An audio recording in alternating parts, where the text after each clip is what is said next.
എല്ലാവർക്കും ലിജോസ് വേൾഡിന്റെ പുതിയൊരു വീഡിയോയിലേക്ക് സ്വാഗതം.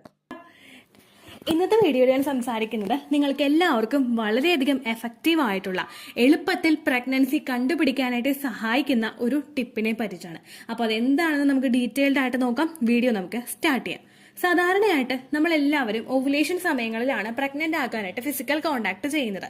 എത്ര ദിവസമാണോ നിങ്ങളുടെ ഫെർട്ടൈൽ ടൈം പീരീഡ് പറയുന്നത്, ആ ഫെർട്ടൈൽ ടൈം പീരീഡിൽ ഒരു 5 ദിവസം അല്ലെങ്കിൽ ഒരു 6 ദിവസം ഡെയിലി അല്ലെങ്കിൽ ഓൾട്ടർനേറ്റീവ്ലി ആണ് എല്ലാവരും ഫിസിക്കൽ കോണ്ടാക്ട് ചെയ്യുന്നത്. അത് ചെയ്ത് കഴിഞ്ഞതിന് ശേഷം എല്ലാവരും തന്നെ ഫിസിക്കൽ കോണ്ടാക്ട് സ്റ്റോപ്പ് ചെയ്യാറുണ്ട്. ഇങ്ങനെ സ്റ്റോപ്പ് ചെയ്യാനായിട്ട് പറയുന്നത് നമുക്ക് ഏർലി പ്രഗ്നൻസി സ്റ്റേജിലെ പലർക്കും മിസ്കാരേജ് ഉണ്ടാകാനായിട്ട് ഈ ഫിസിക്കൽ കോണ്ടാക്ട് ചെയ്യുന്നത് കാരണമാകുന്നു. അതുപോലെ തന്നെ യൂട്രസിലെ കോൺട്രാക്ഷൻസ് ഉണ്ടാകുന്നതിനും ഇത് കാരണമാകുന്നു. അതൊക്കെ ഒന്ന് പ്രിവെന്റ് ചെയ്യാനായിട്ടാണ് ഡോക്ടേഴ്സ് നമ്മൾ ആ ഒരു ഓവുലേഷൻ ടൈം പീരീഡ് കഴിഞ്ഞു കഴിഞ്ഞാൽ പിന്നെ ഫിസിക്കൽ കോണ്ടാക്ട് ചെയ്യരുത് എന്ന് പറയുന്നത്. എന്നാൽ ചില ആളുകൾ അതറിയാതെ ഫിസിക്കൽ കോണ്ടാക്ട് ചെയ്യുന്നുണ്ട്. അങ്ങനെ ചെയ്യുന്നവർക്കാണ് ഈ ഒരു ലക്ഷണം ഉണ്ടെങ്കിൽ അത് എളുപ്പത്തിൽ ഫൈൻഡ് ഔട്ട് ചെയ്യാനായിട്ട് സാധിക്കുന്നുണ്ട്. ഇത് എങ്ങനെയാണ് ഇത് ഫൈൻഡ് ഔട്ട് ചെയ്യുന്നത് എന്ന് വെച്ച് കഴിഞ്ഞാൽ നമുക്ക് സാധാരണയായിട്ട് നമ്മൾ പ്രഗ്നന്റ് ആകുന്നതിന് മുൻപ് നമ്മൾ ഫിസിക്കൽ കോണ്ടാക്ട് ചെയ്യുന്ന ഒരു സമയത്ത് ഫിസിക്കൽ കോണ്ടാക്ട് ചെയ്ത് കഴിയുമ്പോൾ ശാരീരിക ബന്ധത്തിൽ ഏർപ്പെട്ട് കഴിയുമ്പോഴേക്കും പുരുഷന്റെ ബീജം സ്ത്രീ ശരീരത്തിലോട്ട് സെർവിക്സിൽ കൂടി അകത്തേക്ക് സഞ്ചരിക്കുകയാണ് ചെയ്യാറ്. അവിടെ ഫലോപ്പിയൻ ട്യൂബിന് അവിടേക്ക് എത്തി എഗ് വരുന്നുണ്ടെങ്കിൽ അതിനെ വെയിറ്റ് ചെയ്ത് നിൽക്കുകയാണ് സ്പേം ചെയ്യാറ്. എന്നാൽ നേരെ മറിച്ച് ഈ പ്രഗ്നന്റ് ആകുന്ന സ്ത്രീകളുടെ സ്പേം എവിടെയാണ് പോകുന്നത്? അതിനകത്തേക്ക് കടക്കാനായിട്ട് സാധിക്കുമോ? അതെന്തുകൊണ്ട് കടക്കാനായിട്ട് സാധിക്കില്ല? അപ്പോൾ ഇത് നമുക്ക് എങ്ങനെ പ്രഗ്നൻസി ആണോ എന്ന് എളുപ്പത്തിൽ കണ്ടുപിടിക്കാനായിട്ട് സാധിക്കും എന്ന് നമുക്കൊന്ന് നോക്കിയാലോ. സാധാരണയായിട്ട് നമ്മൾ ഏർലി സ്റ്റേജിൽ നമ്മുടെ ഏർലി പ്രഗ്നൻസി ഉണ്ടാകുന്ന സ്റ്റേജിൽ നമ്മുടെ സെർവിക്സിനെ മറ്റുള്ള ഇൻഫെക്ഷൻസിൽ നിന്നും കീപ്പ് ചെയ്യാൻ വേണ്ടിയിട്ട് നമ്മളുടെ ശരീരത്തിൽ ഒരു മ്യൂക്കസ് ഫോം ആകും. ഇതിനാണ് മ്യൂക്കസ് പ്ലഗ് എന്ന് പറയുന്നത്. ഈ മ്യൂക്കസ് പ്ലഗ് നമ്മുടെ സെർവിക്സിനെ പ്രൊട്ടക്ട് ചെയ്ത് വെക്കുകയാണ് ചെയ്യുന്നത്. ഈ സെർവിക്സിനെ പ്രൊട്ടക്ട് ചെയ്യുന്നത് എങ്ങനെയാണെന്ന് വെച്ച് കഴിഞ്ഞാൽ ബാക്ടീരിയാസോ മറ്റു പല ഇൻഫെക്ഷൻസോ നമ്മുടെ യൂട്രസിനകത്തേക്കും നമ്മുടെ കുഞ്ഞിനടുത്തേക്കും എത്തുന്നത് പ്രിവെന്റ് ചെയ്യാൻ വേണ്ടിയിട്ടാണ് ഈ ഒരു മെത്തേഡ് ചെയ്യുന്നത്. ഈ യൂട്രസിലേക്കുള്ള ഒരു ഓപ്പണിംഗ് ആണ് സെർവിക്സ് എന്ന് പറയുന്നത്. ഈ സെർവിക്സിൽ കൂടിയാണ് യൂട്രസിന്റെ അകത്തേക്ക് എത്തുന്നത്. നമ്മുടെ വജൈന, സെർവിക്സ്, യൂട്രസ്, അങ്ങനെയാണ് ഈ ഒരു പ്രോസസ്സ് പോകുന്നത്. അപ്പോൾ ഈ ഒരു യൂട്രസിനകത്തേക്ക് എത്തണമെങ്കിൽ അത് സെർവിക്സിനെ താണ്ടി വേണം യൂട്രസിനകത്തേക്ക് എത്താൻ വേണ്ടിയിട്ട്. അപ്പോൾ ഈ സെർവിക്സിനെ അങ്ങോട്ട് ബ്ലോക്ക് ചെയ്ത് വെച്ച് കഴിഞ്ഞ് കഴിഞ്ഞാൽ പിന്നീട് അങ്ങോട്ടേക്ക് മറ്റുള്ള ബാക്ടീരിയാസും ഇൻഫെക്ഷൻസും അതുപോലെ തന്നെ സ്പേമും അകത്തേക്ക് കടക്കുന്നത് ഇത് പ്രിവെന്റ് ചെയ്യുന്നു. അപ്പോൾ ഇതിന് വേണ്ടിയിട്ട് ഫോം ആകുന്ന ഒന്നാണ് മ്യൂക്കസ് പ്ലഗ്. ഈ മ്യൂക്കസ് പ്ലഗ് എന്ന് പറയുന്നത് ഒരു കളക്ഷൻ ഓഫ് മ്യൂക്കസ് ആണ്. അതൊരു സെർവിക്സിന്റെ നമ്മുടെ കനാലിലാണ് ഇത് ഫോം ചെയ്യുന്നത്. ഇത് എപ്പോഴാണ് ഫോം ആകുന്നത് എന്ന് വെച്ച് കഴിഞ്ഞാൽ നമുക്ക് ഏർലി പ്രഗ്നൻസി നടക്കുന്ന ആ ഒരു സ്റ്റേജിൽ തന്നെ നമ്മുടെ പ്രഗ്നൻസി ആ ഒരു സ്റ്റാർട്ടിംഗ് സ്റ്റേജിലോട്ട് എത്തുന്ന ആ ഒരു സമയത്ത് തന്നെയാണ് ഈ മ്യൂക്കസ് പ്ലഗും ഫോം ആകുന്നത്. ഈ മ്യൂക്കസ് പ്ലഗ് ഫോം ആകുന്നത് നമുക്ക് പ്രഗ്നൻസിയുടെ ആ സ്റ്റാർട്ടിംഗ് സ്റ്റേജിലായത് മൂലം പിന്നീട് അങ്ങോട്ടേക്ക് എന്തെങ്കിലും അകത്തേക്ക് കടക്കുന്നത് ഇത് പ്രിവെന്റ് ചെയ്യുന്നു. നമ്മളുടെ ശരീരത്തിൽ ഫിസിക്കൽ കോണ്ടാക്ട് മൂലം എത്തുന്ന ഇൻഫെക്ഷൻസോ അല്ലെങ്കിൽ മറ്റു പല ഇൻഫെക്ഷൻസോ ഉണ്ടായി കഴിഞ്ഞു കഴിഞ്ഞാൽ അത് യൂട്രസിനകത്തേക്ക് കടന്നു കഴിഞ്ഞു കഴിഞ്ഞാൽ ബേബിക്ക് അത് ഹാംഫുൾ ആയിരിക്കും. കുഞ്ഞിന്റെ മുൻപോട്ടുള്ള സർവൈവലിനെ അത് ഒരുപാട് എഫക്ട് ചെയ്യും.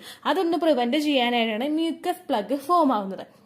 ഇനി ഈ മ്യൂക്കസ് പ്ലഗും സെർവിക്സ് ക്ലോസ്ഡ് ആവുന്നതും വെച്ചിട്ട് നമുക്ക് എങ്ങനെ പ്രഗ്നൻസി കൺഫേം ചെയ്യാം എന്ന് നോക്കാം അടുത്തതായിട്ട്. സാധാരണയായിട്ട് ഞാൻ ഈ തുടക്കത്തിൽ പറഞ്ഞതുപോലെ തന്നെ അവിടെ ഒരു മ്യൂക്കസ് പ്ലഗ് ഫോം ആകുന്നതിന്റെ ഭാഗമായിട്ട് അകത്തേക്ക് സ്പേം കടന്നു ചെല്ലില്ല. സ്പേം അകത്തേക്ക് കടന്നു ചെല്ലാത്തത് കൊണ്ട് തന്നെ ഫിസിക്കൽ കോണ്ടാക്ട് ചെയ്ത് കഴിയുമ്പോൾ നമ്മളുടെ ശരീരത്തിലോട്ട് എത്തുന്ന ആ ഒരു സ്പേം അവിടെ തന്നെ ആ വജൈനയുടെ ഓപ്പണിംഗിൽ തന്നെ അത് സ്റ്റോർ ആവുകയാണ് ചെയ്യാറ്. വജൈനയുടെ ഓപ്പണിംഗിൽ സ്റ്റോർ ആയതിനു ശേഷം അത് വജൈനയുടെ കനാലിൽ കൂടെ തന്നെ പുറത്തേക്ക് ഇങ്ങോട്ട് പോരും. നമുക്ക് ഫിസിക്കൽ കോണ്ടാക്ട് ചെയ്ത് കഴിയുമ്പോൾ കുറച്ചു മണിക്കൂറുകൾക്കകം തന്നെ അത് പുറത്തേക്ക് വരും എന്ന് സാരം. മുഴുവൻ സെമനും പുറത്തേക്ക് വരുമെന്നല്ല, കുറച്ച് അവിടെ വെച്ച് തന്നെ നശിച്ചു പോകും.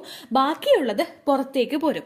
നമുക്ക് സാധാരണയായിട്ട് ഫിസിക്കൽ കോണ്ടാക്ട് ചെയ്ത് കഴിയുമ്പോഴേക്കും കുറച്ച് സെമൻ പുറത്തേക്ക് വരുന്നത് നോർമലാണ്. കാരണം ക്വാളിറ്റി കുറവുള്ള കുറച്ച് സ്പെം, നീന്തി അങ്ങോട്ടേക്ക് എത്താൻ കഴിവില്ലാത്ത കുറച്ച് സെമൻ എല്ലാ പുരുഷന്മാർക്കും ഈ ഒരു പ്രത്യേകത ഉണ്ടാകും. എല്ലാ പുരുഷന്മാർക്കും കുറച്ച് സെമൻ പുറത്തേക്ക് വരുന്നത് നോർമൽ ആയിട്ടുള്ള ഒരു കാര്യമാണ്. അതിൽ നമ്മൾ ടെൻഷൻ അടിക്കേണ്ട ആവശ്യമില്ല. എന്നാൽ ആ നോർമലി വരുന്ന സെമനേക്കാളും അപേക്ഷിച്ച് കുറച്ചും കൂടി കൂടുതലായിട്ട് സെമൻ നിങ്ങൾക്ക് പുറത്തേക്ക് വരുന്നതായിട്ട് നോട്ടീസ് ചെയ്യാൻ സാധിക്കുന്നുണ്ടെങ്കിൽ അത് നിങ്ങൾ പ്രഗ്നന്റ് ആയതിന്റെ സൂചനയാണ്. ആ ഒരു കാര്യം, ആ ഒരു വ്യത്യാസം നിങ്ങൾക്ക് ഇംപ്ലാന്റേഷൻ നടക്കുന്ന സമയത്ത് കണ്ടുപിടിക്കാനായിട്ട് സാധിക്കുന്നുണ്ടെങ്കിൽ അത് പ്രഗ്നന്റ് ആയതിന്റെ സൂചനയാണ്. എന്ന് വെച്ച് എല്ലാവരും ഇംപ്ലാന്റേഷൻ കഴിഞ്ഞ ഓരോ ദിവസവും ഫിസിക്കൽ കോണ്ടാക്ട് ചെയ്യാനല്ല ഉദ്ദേശിച്ചത്. നിങ്ങൾക്ക് അത് ഇത് ഈ വഴിക്കൂടി നിങ്ങൾക്ക് കൺഫേം ചെയ്യണമെന്നുണ്ടെങ്കിൽ ഇംപ്ലാന്റേഷൻ കഴിഞ്ഞിട്ടുള്ള ദിവസങ്ങളിൽ ഏകദേശം നിങ്ങൾക്ക് പീരിയഡ്സ് അടുക്കുന്നതിന് ഒരു 2, 3, 4 ദിവസം മുമ്പ് നിങ്ങൾ ഫിസിക്കൽ കോണ്ടാക്ട് ചെയ്യുക. ഒരേ ഒരു തവണ മാത്രം നിങ്ങൾ ചെയ്താൽ മതിയാകും. പരീക്ഷിച്ച് വന്നില്ലല്ലോ സെമൻ എന്നറിയാനായിട്ട് പിന്നെയും നിങ്ങൾ പരീക്ഷിച്ചുകൊണ്ടിരിക്കരുത്. ഒരേ ഒരു തവണ മാത്രമേ നിങ്ങൾ ഈ ഒരു മെത്തേഡ് ഫോളോ ചെയ്യാനായിട്ട് പാടുള്ളൂ. അതിനുശേഷം നിങ്ങൾക്ക് നോക്കി അത്ര റിസൾട്ട് ഇതിൽ കിട്ടിയിട്ടില്ല എങ്കിൽ നിങ്ങൾ പീരിയഡ്സ് മിസ്സാകാനായിട്ട് വെയിറ്റ് ചെയ്യാം കേട്ടോ. ഒരുപാട് ഡോക്ടേഴ്സ് നമുക്ക് റെക്കമെൻഡ് ചെയ്യുന്ന ഒരു കാര്യമാണ് നിങ്ങൾ ഇംപ്ലാന്റേഷൻ നടക്കുന്ന ഒരു സമയത്തൊക്കെ ഫിസിക്കൽ കോണ്ടാക്ട് അവോയ്ഡ് ചെയ്യണം എന്നുള്ളത്. ഒരുപാട് ഫെർട്ടിലിറ്റി ട്രീറ്റ്മെന്റ്സ് എടുക്കുന്നവരും IUI, IVF പോലുള്ള കാര്യങ്ങളൊക്കെ ചെയ്യുന്നവരൊക്കെ ഈ ഒരു മെത്തേഡ് ഫോളോ ചെയ്യുന്നത് നല്ലതായിരിക്കും. നമുക്ക് എക്സ്ട്രാ ആയിട്ട് ആ ഒരു പ്രഷർ നമ്മുടെ സെർവിക്സിനും അതുപോലെ വജൈനയ്ക്കും അതുപോലെ നമ്മുടെ യൂട്രസിന് കൊടുക്കാതിരിക്കാൻ വേണ്ടിയിട്ടാണ് ഡോക്ടേഴ്സ് ഇങ്ങനെ പറയുന്നത്. ആ ഒരു കാര്യം നിങ്ങൾ ഫോളോ ചെയ്യുന്നതുകൊണ്ട് പ്രശ്നമില്ല. പക്ഷേ പ്രഗ്നന്റ് ആണോ എന്ന് ഒരുപാട് അറിയാനായിട്ട് ക്യൂരിയസ് ആയിട്ട് കാത്തിരിക്കുന്നവരുണ്ടാവുമല്ലോ, അവർക്ക് ഈ ഒരു മെത്തേഡ് ഫോളോ ചെയ്യുന്നത് കൊണ്ട് കുഴപ്പമില്ല. ഞാൻ പറഞ്ഞതുപോലെ തന്നെ പീരിയഡ്സ് ആകാൻ പോകുന്നതിന് ഓൾമോസ്റ്റ് നമുക്ക് ആ ഒരു പ്രഗ്നൻസി കൺഫേം ആയതിനു ശേഷം ഒരേ ഒരു തവണ മാത്രമേ നിങ്ങൾ അത് ചെയ്യാനായിട്ട് പാടുള്ളൂ. സാധാരണയായിട്ട് ഓവുലേഷൻ കഴിഞ്ഞിട്ട് 6 to 12 ഡേയ്സിനകത്താണ് നമുക്ക് ഇംപ്ലാന്റേഷൻ നടക്കുന്നതെന്ന് എല്ലാവർക്കും അറിയാലോ. ഇംപ്ലാന്റേഷൻ എന്ന് പറയുന്നത് ബീജസങ്കലനം. ഈ ബീജസങ്കലനം കഴിഞ്ഞിട്ടുള്ള ഒരു സമയത്ത് നിങ്ങൾ ഇത് ചെയ്ത് കഴിഞ്ഞാൽ കുറച്ചും കൂടി കൺഫേം ആയിട്ട് നിങ്ങൾക്ക് ഈ ഒരു റിസൾട്ട് കിട്ടും. അത് ചെയ്യാൻ വേണ്ടിയിട്ട് നിങ്ങൾ ചെയ്യേണ്ടത്, ഇപ്പോഴാണ് നിങ്ങൾ കേട്ടുകൊണ്ടിരിക്കുന്നതെങ്കിൽ ഈ കേൾക്കുന്ന നിങ്ങളുടെ സമയം ഓവുലേഷൻ സമയമാണെങ്കിൽ നിങ്ങൾ ഓവുലേഷൻ സമയത്ത് ഫിസിക്കൽ കോണ്ടാക്ട് ചെയ്തതിന് ശേഷം എത്രത്തോളം സെമൻ പുറത്തേക്ക് വരുന്നുണ്ട് എന്ന് നോക്കാം. നമുക്കൊരു ക്വാണ്ടിറ്റി ജസ്റ്റ് ഒന്ന് ഇമാജിൻ ചെയ്യാൻ പറ്റുമല്ലോ. കുറച്ചിതാ പുറത്തേക്ക് വരുന്നുണ്ട് എന്ന് നമുക്ക് മനസ്സിലാക്കാനായിട്ട് സാധിക്കുമല്ലോ. അതിനുശേഷം നിങ്ങൾ പീരിയഡ്സ് ആകുന്നതിന് ഒരു 3 or 4 ദിവസം മുമ്പ് ഫിസിക്കൽ കോണ്ടാക്ട് ചെയ്യുമ്പോഴേക്കും അതുമായിട്ട് നിങ്ങൾ കമ്പയർ ചെയ്യുക. എത്രത്തോളം സെമൻ പുറത്തേക്ക് വരുന്നുണ്ട് എന്ന് ആലോചിച്ചിട്ട് നിങ്ങൾ കമ്പയർ ചെയ്യുക. ആ ഒരു മെത്തേഡ് ഓപ്റ്റ് ചെയ്ത് നോക്കിക്കഴിഞ്ഞാൽ ഒരുപാട് പേർക്ക് പ്രഗ്നൻസി കൺഫേം ആയോ എന്ന് മനസ്സിലാക്കാനായിട്ട് സാധിക്കും. ഒരുപാട് ക്യൂരിയസ് ആയിട്ട് കാത്തു നിൽക്കുന്നവർക്ക് വേണ്ടിയിട്ടുള്ള ജസ്റ്റ് ഇൻട്രസ്റ്റിംഗ് ആയിട്ടുള്ള ഒരു ടോപ്പിക്കാണ് ഈ ഒരു വീഡിയോ. ഇനി നിങ്ങൾക്ക് അതിന് കൂടുതലായിട്ട് സെമൻ പുറത്തേക്ക് വന്നിട്ടില്ല എങ്കിൽ നിങ്ങൾ ഒരിക്കലും ടെൻഷൻ ആവേണ്ട. ഓരോരുത്തരുടെയും ശരീര പ്രകൃതി ഡിഫറെന്റ് ആണ്. ഓരോരുത്തർക്കും ഡിഫറെന്റ് ആയിട്ടായിരിക്കും ലക്ഷണങ്ങളും ഒക്കെ കണ്ടു തുടങ്ങുന്നത്. അതുപോലെ തന്നെ ഈ ഒരു സെമനെ നശിച്ചു പോകുന്നതിന്റെ അളവ് ഓരോരുത്തരുടെ ശരീരത്തിലും വ്യത്യാസമായിരിക്കും. അത് ഓർത്തിട്ട് നിങ്ങൾ വിഷമിക്കാൻ നിൽക്കേണ്ട. നിങ്ങൾക്ക് ഈ ഒരു ലക്ഷണം കാണുന്നുണ്ടെങ്കിലും ലക്ഷണം കാണുന്നില്ലെങ്കിലും നിങ്ങളുടെ ശരീരത്തെ ഒന്ന് കെയർ ചെയ്യുക. കൂടുതലായിട്ട് നമ്മൾ ഈ ടോപ്പിക്കിനെ പറ്റി പഠിക്കുമ്പോഴേക്കും ഇൻട്രസ്റ്റിംഗ് ആയിട്ടുള്ള ഫാക്ട്സ് നമ്മളിങ്ങനെ കൂട്ടിച്ചേർത്ത് വെക്കുമല്ലോ. അങ്ങനെ ഇൻട്രസ്റ്റിംഗ് ആയിട്ടുള്ള ഒരു ഫാക്ട് വെച്ചിട്ടുള്ളതാണ് ഇന്നത്തെ വീഡിയോ. ഇത്രയേ ഉള്ളൂ വീഡിയോ. യൂസ്ഫുൾ ആയി കാണുമെന്ന് വിശ്വസിക്കുന്നു. യൂസ്ഫുൾ ആവുന്നുണ്ടെങ്കിൽ ലൈക്ക് ചെയ്യുക, ഫ്രണ്ട്സിനൊക്കെ ഷെയർ ചെയ്ത് കൊടുക്കുക കേട്ടോ. എന്തെങ്കിലും സംശയം ഉണ്ടെങ്കിൽ നിങ്ങൾ കമന്റ്സിൽ ചോദിക്കുക.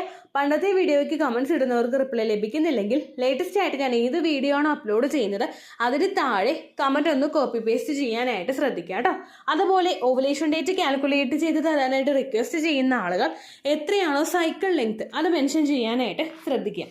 സൈക്കിൾ ലെങ്ത് എന്നതുകൊണ്ട് ഉദ്ദേശിച്ചത് ഓരോ മാസവും എത്ര ദിവസം കൂടുമ്പോഴാണോ ബ്ലീഡിങ് വരുന്നത് അതാണ് സൈക്കിൾ ലെങ്ത്. കഴിഞ്ഞ മാസം ഒരു 8-ാം തീയതിയാണ് ബ്ലീഡിങ് ആയതെങ്കിൽ ഈ മാസം 6-ാം തീയതിയാണ് ബ്ലീഡിങ് ആയതെങ്കിൽ കഴിഞ്ഞ മാസം 8-ാം തീയതി മുതൽ ഈ മാസം 6-ാം തീയതി വരെ എത്ര ദിവസമുണ്ടോ അത് കാലണ്ടറിൽ എണ്ണി തിട്ടപ്പെടുന്നതാണ് നിങ്ങളുടെ സൈക്കിൾ ലെങ്ത്. സൈക്കിൾ ലെങ്ത് നമ്മൾ കൃത്യമായിട്ട് കാൽക്കുലേറ്റ് ചെയ്യുകയാണെങ്കിൽ ഓവുലേഷൻ ഡേറ്റ് എളുപ്പത്തിൽ കണ്ടുപിടിക്കാൻ വേണ്ടിയിട്ട് ഒരുപാട് ആപ്ലിക്കേഷൻസും ഒരുപാട് ഓൺലൈൻ ആയിട്ടുള്ള വെബ്സൈറ്റുകളും ഇന്ന് നമുക്ക് അവൈലബിൾ ആണ്. പ്ലേ സ്റ്റോറിൽ പോയിട്ട് ഓൺലൈൻ ഓവുലേഷൻ ട്രാക്കർ എന്ന് ടൈപ്പ് ചെയ്ത് കഴിഞ്ഞാൽ നിങ്ങൾക്ക് അതുമായിട്ട് ബന്ധപ്പെട്ടിട്ടുള്ള ആപ്ലിക്കേഷൻസ് കിട്ടും. അത് പറ്റുന്നില്ല എങ്കിൽ ഗൂഗിളിൽ പോയിട്ട് ഓൺലൈൻ ഓവുലേഷൻ കാൽക്കുലേറ്റർ എന്ന് ടൈപ്പ് ചെയ്ത് കഴിഞ്ഞാൽ അതുമായിട്ട് ബന്ധപ്പെട്ടിട്ടുള്ള വെബ്സൈറ്റുകൾ നിങ്ങൾക്ക് കിട്ടും. അതിൽ നിങ്ങളുടെ ലാസ്റ്റ് മന്തിലെ മെൻസ്ട്രേഷൻ്റെ ഡേറ്റും ഒപ്പം ഞാൻ ഈ പറഞ്ഞ രീതിക്ക് നിങ്ങൾ കാൽക്കുലേറ്റ് ചെയ്യുന്ന സൈക്കിൾ ലെങ്ത്തും എൻ്റർ ചെയ്ത് കൊടുക്കുകയാണെങ്കിൽ നിങ്ങൾക്ക് കൃത്യമായിട്ട് ഓവുലേഷൻ ഡേറ്റ് കണ്ടുപിടിക്കാനായിട്ട് സാധിക്കും. ഫെർട്ടൈൽ ടൈം പീരീഡും നിങ്ങൾക്ക് കിട്ടും. അതായത് എത്ര ദിവസം മുതൽ കോൺടാക്ട് ചെയ്ത് തുടങ്ങിക്കഴിഞ്ഞാൽ നിങ്ങൾ പ്രഗ്നൻ്റ് ആകും എന്നുള്ളൊരു ഡേറ്റും നിങ്ങൾക്ക് പ്രോപ്പറായിട്ട് കിട്ടും കേട്ടോ. ഇത് കാൽക്കുലേറ്റ് കാൽക്കുലേറ്റ് ചെയ്യുന്ന സമയത്ത്, സൈക്കിൾ ലെങ്ത് കാൽക്കുലേറ്റ് ചെയ്യുന്ന സമയത്ത് നിങ്ങളുടെ ആ ഒരു കലണ്ടറിൽ നോക്കി തന്നെ നിങ്ങൾ കാൽക്കുലേറ്റ് ചെയ്യുക. പല മാസങ്ങളിലും 30-31 ദിവസമുണ്ട്, അതുകൊണ്ടാണ് അങ്ങനെ പറഞ്ഞത്. ഒപ്പം നിങ്ങൾക്ക് ബ്ലീഡിങ് തുടങ്ങിയ ദിവസത്തിന് വേണം നിങ്ങൾ Day 1 ആയിട്ട് എടുക്കാൻ വേണ്ടിയിട്ട്. സ്പോട്ടിങ് തുടങ്ങിയ ദിവസത്തിനെ, അതായത് ചെറുതായിട്ട് ഡിസ്ചാർജ് പോയി തുടങ്ങിയ ദിവസത്തിനെ നിങ്ങൾ കൺസിഡർ ചെയ്യേണ്ട ആവശ്യം ഇല്ല കേട്ടോ. അപ്പോൾ ഇത്രയേ ഉള്ളൂ വീഡിയോ. അടുത്തൊരു വീഡിയോ ആയിട്ട് നമുക്ക് വീണ്ടും കാണാം. ബൈ.